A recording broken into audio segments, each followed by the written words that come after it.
It's again another time we come with another episode of this thing called Wooisms.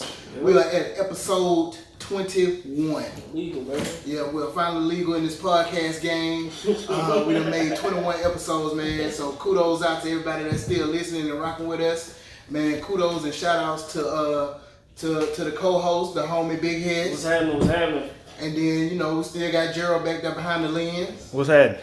But today, man, you know, since it is June and we are on the brink of Juneteenth, we have a pretty special guest, man. Yeah. We not only is he one of my frat brothers, but I consider him as my big brother and a mentor as well. Because I know anytime that I have any questions or anything about anything that I want to do, I can reach out to him. I call him. He'll give me some advice. And then he'll just say, hey, go be about it. And I'm talking about none other, man, than my big brother, Marc Jackson. How you doing this evening? Well, thank y'all for having me. Man, thank you for just taking the time out of your busy schedule. Literally, I know a lot of times people say thank you for taking the time out of your busy schedule. But literally, his busy schedule, I called him and said, damn, I forgot, but I'm on the way. But yeah, man, we got Marc Jackson, man. He is a staple in the black community here in Mobile. For sure. And this is one thing that we aim to do here on Wooisms, man. When I told y'all before, we gonna sit back, talk shit, and have a good time doing it, but we also gonna highlight black business, black excellence, black entrepreneurship, black opportunities here in the port city and the surrounding areas, and that's what we're doing today. So first off, Marc, man, we just want to ask you, just tell the people who you are. Marc Jackson. I'm originally from Mobile. Went to Mobile County Training School in Plateau. Then graduated from McGill-Tulane. Went to college at Alabama A&M for undergrad. University of St. Thomas for my master's in Minnesota. Spent 20 some years in commercial banking, capital markets, got a multi-million-dollar real estate holding company, owner of Kazula, the only black-owned and operated business on Dolphin Street. No other black-owned real estate on Dolphin Street in this city is 318 years old. So, and I can't count a lot of other stuff that's going on. Man, see, the man busy. He like, man, look, I can't even remember everything on my own resume. Right. But I mean, let's just go back and real quick, just touch on, you said you were in the banking, and you were a top dog in the banking industry. Well, I did okay. I did okay. It was a big learning experience.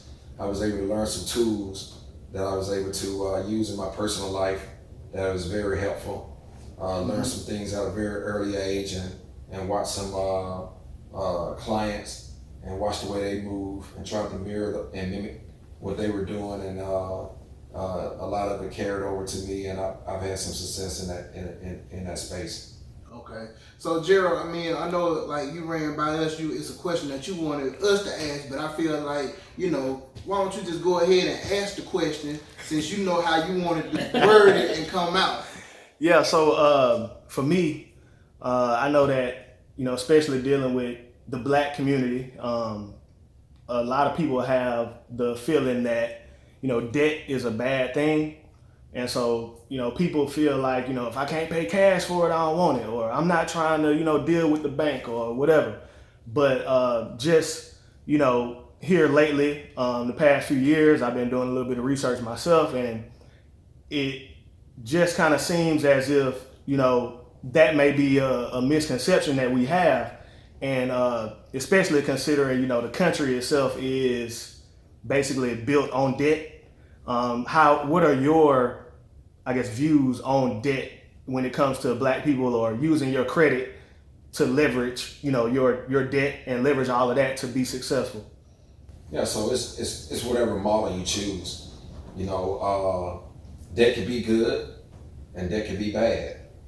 There's good debt and there's bad debt. Mm-hmm. Asset income producing debt which is good, meaning you can pay the bank back a fraction of interest, which is just called interest expense. And if you're yielding a higher yield than what the interest expense is, that's a profit. And so in that case, in those instances, that is good. You can leverage yourself and to acquire more. And but if you're buying assets or liabilities that's not going to appreciate, in that case, that's bad. So did I answer your question? I think that is it. I think we should leverage.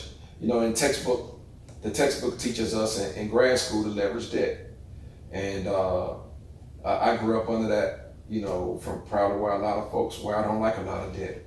I think when you're going through times like this, if I had been highly leveraged, I probably wouldn't have been able to make it through.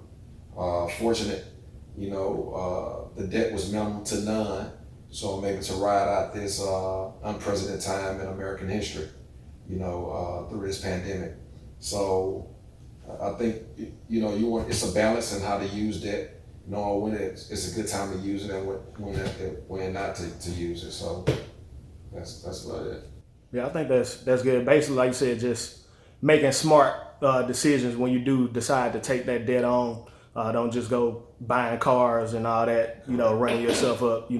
Make sure that it's something that you can actually make some money off of, or like you said, leverage that debt to help yourself.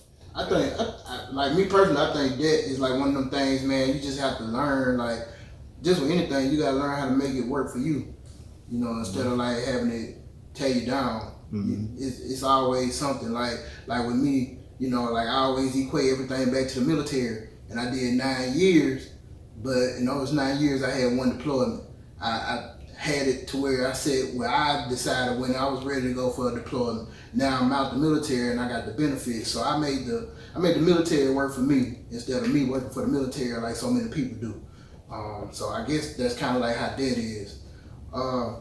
So moving from that, Mark, like all that time that you spent, in the corporate side, and then one day you just had the idea and the vision, just to, I guess, move back home and invest in your community. What made you decide, okay, I'm done with being in corporate America and I just want to go into business for myself?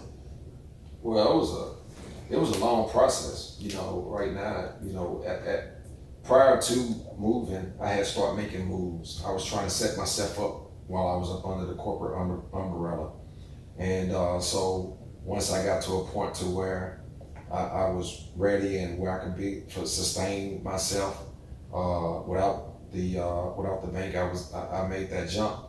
But let me digress for a second. Mm-hmm. I think what was eating me more so than anything was the way we were taught.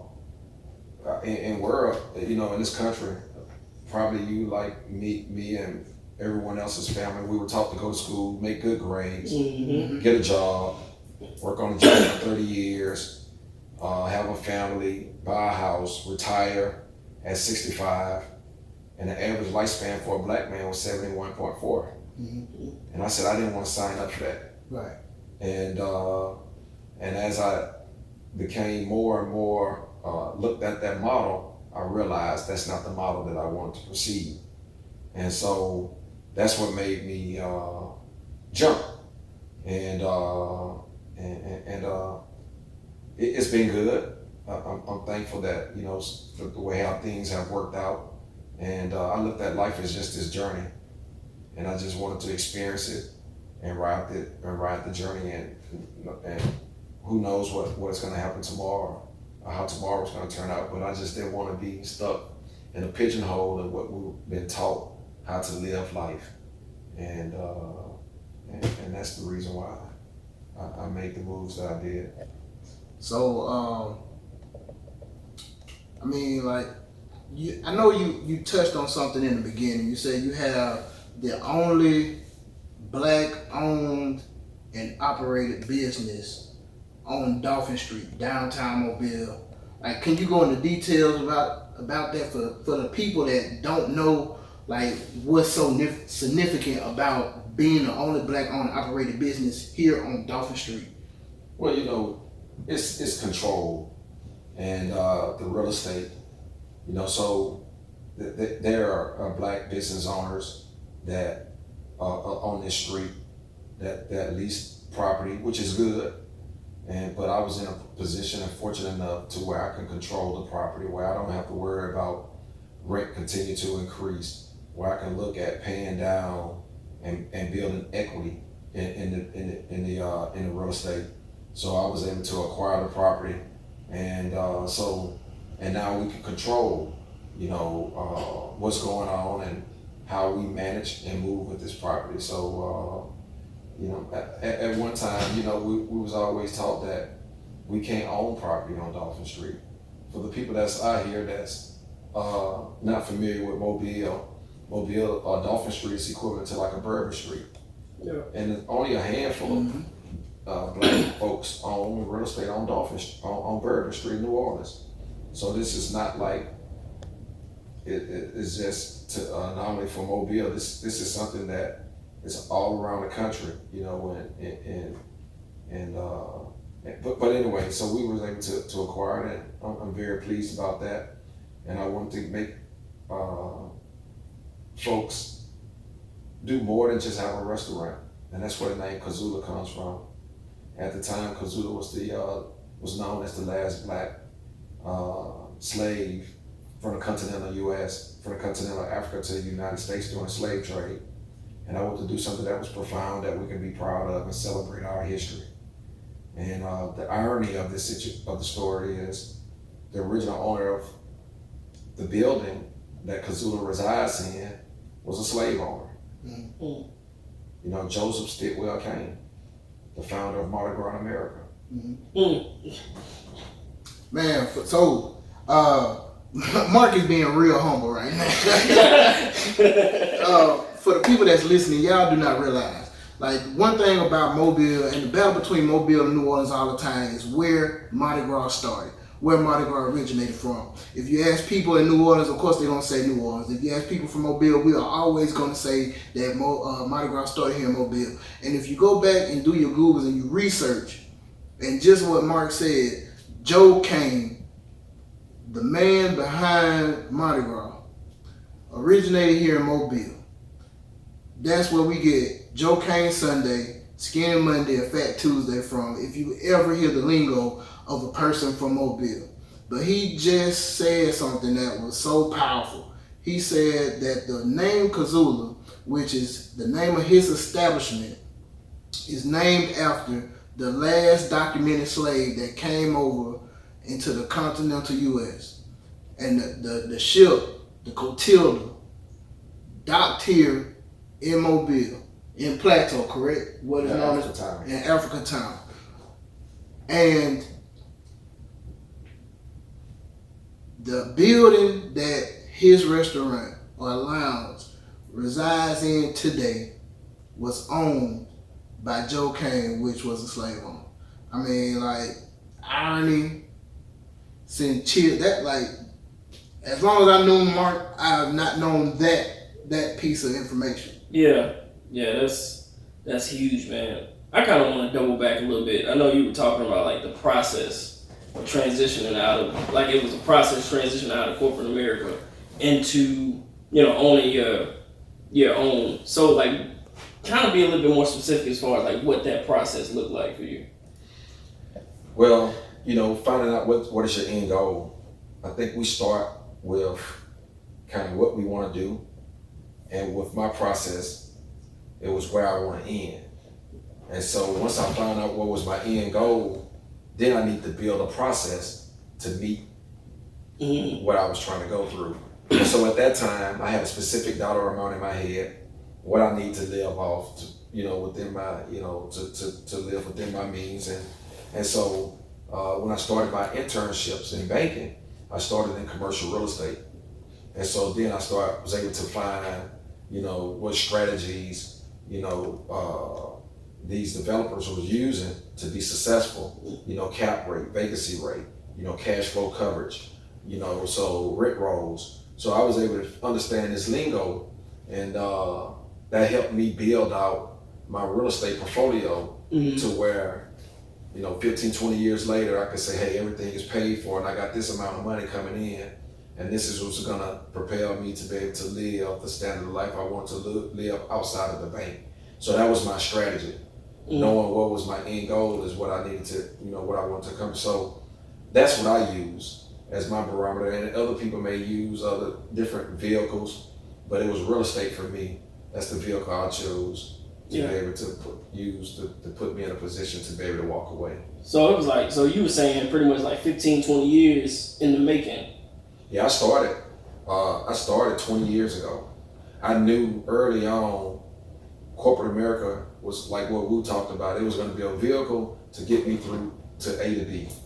When I looked around, I can talk about it now. I said, who make the most money and do the less work? Yeah, yeah. I think we all feel that. Right. And they told me them boys over there in SFSG, Specialized Financial Services Group.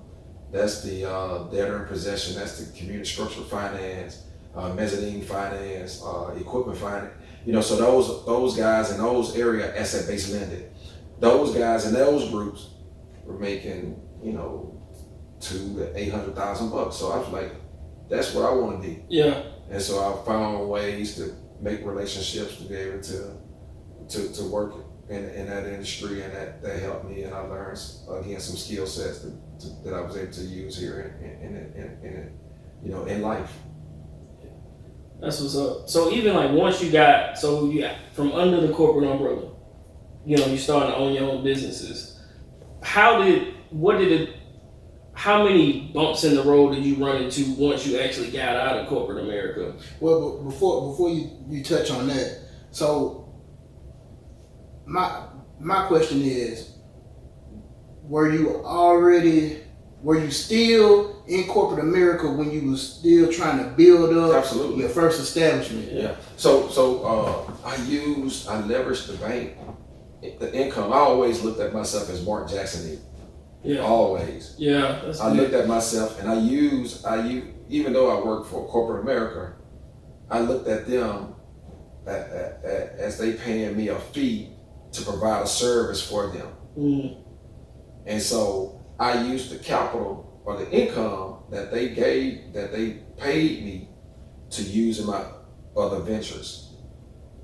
Yeah. So from day one, once I got settled and stable, I started investing into the retirement. I started investing into real estate. So at 23 years old, I started purchasing, acquiring real estate.